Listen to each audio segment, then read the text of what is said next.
Hello everyone भाई, क्या हाल है सभी लोगों के। होप कर रहा हूँ सभी लोग एकदम मस्त हो, मजे में हो, एकदम मजा कर रहे हो भाई। Welcome back to your YouTube channel hidden perspective, जहाँ आपको डिफरेंट गेम्स को देखने का एक डिफरेंट पर्सपेक्टिव मिलेगा। तो भाई आज की वीडियो का टॉपिक आप सभी ने टाइटल में पढ़ ही लिया और थंबनेल में भी ऑफ कोर्स देख ही लिया होगा। आज की हमारी वीडियो का टॉपिक होने वाला है why Garena free fire is declining. भाई गरीना फ्री फायर के बुरे दिन क्यों चल रहे हैं। तो भाई स्टार्ट करते हैं आज का वीडियो बिना किसी देरी के।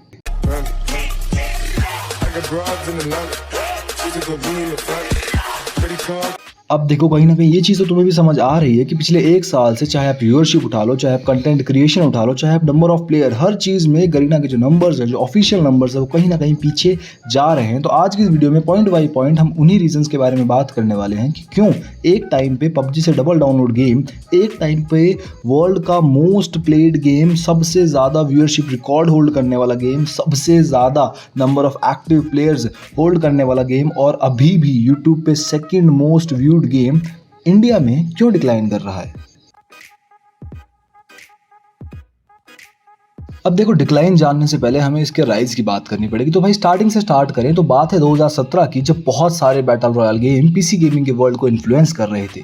जब मोबाइल गेमिंग के ऊपर किसी का भी ध्यान नहीं था, तब गरीना ने कोलैब किया 111 स्टूडियोज के साथ और लॉन्च किया एक ऐसा बैटल रॉयल गेम जो ना सिर्फ लो एंड डिवाइस में अच्छा चल सकता था, बट एक मिनिमम स्पेस में आपको ठीक ठाक गेमिंग एक्सपीरियंस भी प्रोवाइड कर रहा था। लोगों को ये गेम बहुत ज़्यादा पसंद आया बिकॉज इसमें गन रिकॉयल सिस्टम बहुत ज़्यादा ईजी था और मैकेनिज्म इस गेम का बहुत ही सिंपल था, फास्ट गेम प्ले होता था और localisation of many famous characters ने इस गेम को पॉपुलर होने में बहुत ज़्यादा मदद की। और भाई एक टाइम तो ऐसा आ चुका था जिसे फ्री फायर का गोल्डन एरा कहा जाता है, जहां पर पबजी बैन हो चुका था। भाई सबको ये लग रहा था पबजी बैन हो चुका है, फ्री फायर इंडिया में टॉप पोजीशन को ऑलवेज होल्ड रखने वाला है। लेकिन फिर भी भाई जैसा कि आप लोगों ने सुना है, जो जितना जल्दी ऊपर जाएगा उतना ही जल्दी नीचे आएगा। वही सेम चीज़ कहीं ना कहीं गरीना को अब फेस करनी पड़ रही है कि भाई फ्री फायर एक टाइम पे इतना पॉपुलर होने के बाद भी अब इतना ज़्यादा डाउनफॉल क्यों फेस कर रहा है। भाई प्ले स्टोर के ऊपर सारे के सारे गेम फ्री में अवेलेबल है। इन गेम्स को डाउनलोड करने पर जो गेमिंग कंपनीज को रॉयल्टी जाती है वो बहुत ही ज़्यादा कम होती है। तो ये सभी बैटल रॉयल गेम कहीं ना कहीं इन गेम परचेज लेके आते हैं। अब इन गेम परचेज क्या होता है भाई, कुछ ना कुछ इवेंट्स कुछ टाइम्स के बाद आते रहते हैं जिसमें लोग अपनी करेंसी, मतलब लोग असली पैसे से इन गेम करेंसी खरीदते हैं, चाहे वो डायमंड हो गया, चाहे वो यूसी हो गया, या फिर बहुत सारी ऐसी चीज़ें जिससे वो उस पर्टिकुलर स्किन को, उस पर्टिकुलर कस्टम स्किन को खरीद सकते हैं और गेम में शो ऑफ कर सकते हैं। जहाँ पे पबजी एंड बाकी रॉयल गेम्स ने ये ध्यान रखा कि पैसे के बदले गेम में किसी को भी कोई भी अनफेयर एडवांटेज नहीं मिलना चाहिए। वो कुछ ऐसा लॉन्च ना कर दे जिससे किसी एक प्लेयर को ज़्यादा एडवांटेज मिल जाए दूसरे प्लेयर के बजाय। फ्री फायर ने क्या किया, फ्री फायर ने स्टार्टिंग से अपने गेम को भाई पे टू विन रखा। पे टू विन मतलब अगर आप पैसे खर्च करोगे जिसकी कोई भी लिमिट नहीं है, आप चाहो जितने पैसे खर्च कर सकते हो, जितने ज़्यादा पैसे खर्च करोगे उतनी ही आपको अच्छी गन्स मिलेंगी जिनके एट्रीब्यूट ज़्यादा अच्छे होंगे, आपको पेट्स मिलेंगे, आपको बहुत सारे डिफरेंट कैरेक्टर्स मिलेंगे, जो कहीं ना कहीं नए प्लेयर्स के लिए अनफेयर एडवांटेज के रूप में काम करता था भाई।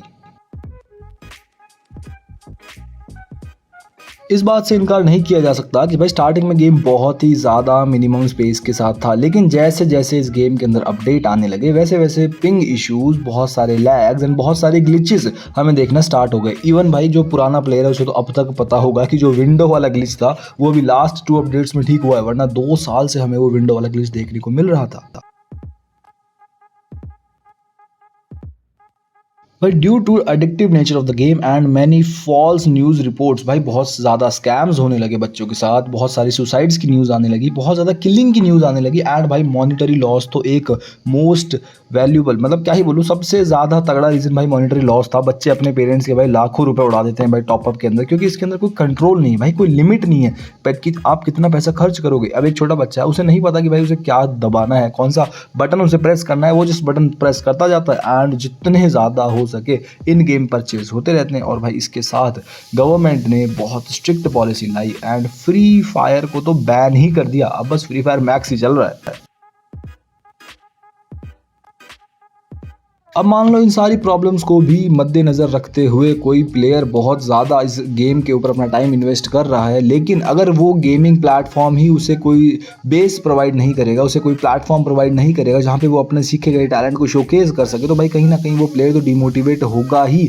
भाई उस गेम को खेलना जस्ट वेस्ट ऑफ टाइम कहलाएगा, जिसके अंदर आपके लिए टूर्नामेंट्स ऑर्गेनाइज नहीं किए जा रहे हैं। और भाई गरीना फ्री फायर में लास्ट 1.5 साल से मुझे तो याद नहीं है कि इंडिया के लिए कोई स्पेसिफिक टूर्नामेंट, भाई कहीं पर भी इंडिया की टीम नहीं जा रही। इवन लोकल टूर्नामेंट जो हो रहे हैं वो भी सिर्फ और सिर्फ यूट्यूबर्स करवा रहे हैं, उसके अलावा कोई भी ऑफिशियल टूर्नामेंट जो सिर्फ और सिर्फ इंडिया के लिए हो, ऐसा कोई भी न्यूज़ मेरे पास तो अब तक नहीं है भाई। सबसे ज़्यादा इम्पॉर्टेंट रीज़न तो गरीना फ्री फायर के डिफेम होने का यही है भाई। हमारे पास एक अच्छी फ्री फायर कम्युनिटी कभी बन ही नहीं पाई।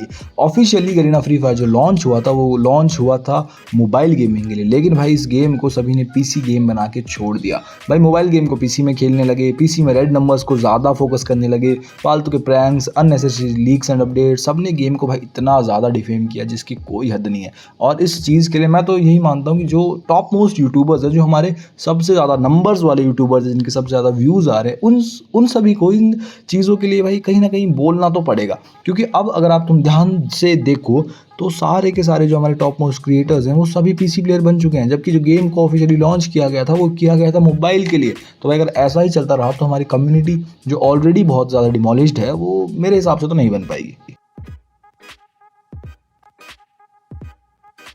देखो अब तक जो काम हो चुका है उसे हम चेंज नहीं कर सकते, लेकिन अब अगर गेम को अपनी पुरानी इज्जत चाहिए तो पहले तो सबसे पहले मॉनिटरी पॉलिसीज़ को चेंज करो। जो आपने इस गेम को पे टू विन बना रखा है ना, उसे जितना हो सके उतना कम करो। उसके बाद फ्री फायर को अनबैन करवाओ भाई, मतलब या तो फ्री फायर को अनबैन कराओ या फिर फ्री फायर इंडिया को वापस तो क्या, एक बार भी लॉन्च नहीं हुआ है, फ्री फायर इंडिया को लॉन्च करो ताकि इंडियन कम्युनिटी आपसे थोड़ी सी खुश हो सके।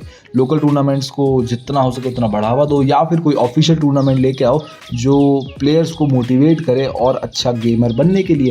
एंड क्रिएटर्स का भी भाई इसमें बहुत ज़्यादा रोल है, वरना शायद और भी डाउनफॉल हो सकता है, जो कि ऑलरेडी डाउनफॉल चल ही रहा है। बाकी मैं वीडियो कैसे लगे कमेंट सेक्शन में ज़रूर बताना। अगर आप लोग चैनल पे फर्स्ट टाइम आए हो तो प्लीज़ सब्सक्राइब एंड कमेंट। अगर आपको लगता है कि कुछ पॉइंट्स मैंने मिस कर दिए तो प्लीज़ अपना ओपिनियन कमेंट सेक्शन में ज़रूर देना। कमेंट्स करो भाई, जितने कमेंट करोगे उतनी मेरी हेल्प होगी। And thank you so much for watching.